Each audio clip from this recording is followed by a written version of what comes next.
ئەمە دووسایدی حاجی ئۆمەران چۆمانە. درێژی ڕێگاکە تەنها 17 کیلۆمەترە. 13 ساڵە پرۆژەکە دەستی پێکراوە، بەڵام تەنها 3 کیلۆمەتری لێقیرتاو کراوە. ئەمە لە کاتێکدایە ڕێگاکە بازرگانیە و ساڵانە مەرزی حاجی ئۆمەران بەدەیان ملیار دۆلار داهاتیەتی و داهاتەکەی نەخراوەتە خزمەت ڕێگاوبانی ناوچەکە. بەس ئەم ڕێگایی کە پێی دادەین تەزەخمی زۆرە، داهاتی زۆرە، کاو داهاتێکە لەم ڕێگای سەرف نەکرێت بۆچی بێ، نەبوو هاوڵاتیە نەبوو زادۆبان و شەقامەکانە. دائمە داوا لە بەڕێستان دەکەین بەشم بیگەێنن ئەمە بگاتە سەر و خۆی.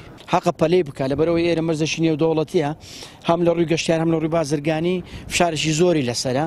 یەک سایدا حەقە حکوومەت بەڕاستی زوو ئەوڕ لەو ناوچێ بداتەوە بۆی ئەو جۆ سایدا تەواو بکە. لە خوار حاجی ئۆمەران لە خوار نەعیەی بەشێکی زۆری زمی و ڕووخاوە، ئەوە خراپ بووە. چەند شوێنی دیکەشی هەیە لەوەیە زیاتریش بڕوخێ و خراپی. تایبەت لە بۆ دستانانیش ئەو جادا ناجیع نییە. یعنی ئەگەر ئەمن مهندس بام، ئەو مهندسەی کردیوتی ئەسڵەن مهندس نەبوو، ئەگە من مهندس بام خەت ئەو جادەم بۆ شوێنێدا نەدەکرێت، ئەو شوێنە خەڵەتەی لەبەرەوەی لە شوێنێکی بەفرگراوەش هەورازی تێدا ساری لێ بەسە ناکەوێت، سەربەرە ژێری تێدا ساری لێ دەنیشتە خوارێ. ئەم ڕێگایە لە پاییزی ڕابردووەوە قیرتاو کراوە، کەچی وەرزێکی بەسەردا تێنەپەڕیوە بەشێکی لێدار ماوە. زۆرێک لە پرۆژە خزمەتگوزاریەکانی حکوومەتی هەرێمی کوردستان ماوەیەکی کەمیان بەسەردا تێدەپەڕێت بەهۆی تێکچوونیانەوە جارێکتر پێویست دەکاتن کە بودجەیان بۆ تەرخان بکرێتەوە.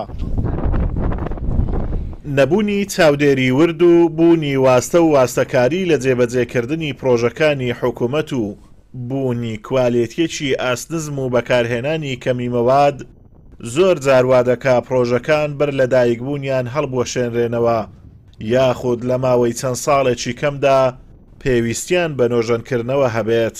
بەڕێوەبەری ناحیەی حاجی ئۆمەران دەڵێت کۆمەڵێک گرفت لە بەردەم کارەکانی ڕێگاکەدا هەیە، لەوانەش بوونی قەیرانی دارایی و گۆڕینی دیزاین لە چەند شوێنێک، هەروەها سنوورداری تواناکانی کۆمپانیای جێبەجێکار. تەمان کۆمەڵە گرفت هەبوو، بەڕاستی گرفتی یەکەم لە دیزایانی پرۆژەکە بووکە لە هەندێک شوێن پێویستی بە گۆڕینی دیزاین هەیە. بابەتێکی تر بابەتی قەیرانی دارایی و تەمویلی پرۆژەکە بوو، بەڕاستی کە بەهۆی ئەو بارودۆخە دادایی بڕینی بودجێ هەرێمی کوردستان لەلایەن بەغداوە کێشە هەبوو، بەڵام لە ساڵی پارەوە لە ڕێی سەرپەرشتیاری ئیداری سەربەخۆی سۆرانەوە توانرا ئەو گرفتانەش چارەسەر بکرێن. بابەتێکی تریش کە گرفتە لە پرۆژەکەی بەڕاستی ئەو کۆمپانیایانی توانایەکەی دیاری کراوە و ئەمە وەکو ئیداری خۆجێی ناوچەکە بڕوامان وایە، یعنی لە توانەویدا نەبی ئەو کارکرددا.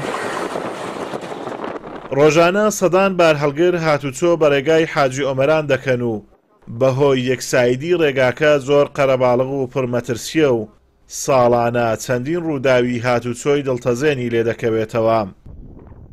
ئازاد ئۆمەراوەی کەناڵی ئاسمانی پەیام، ناحیەی حاجی ئۆمەران.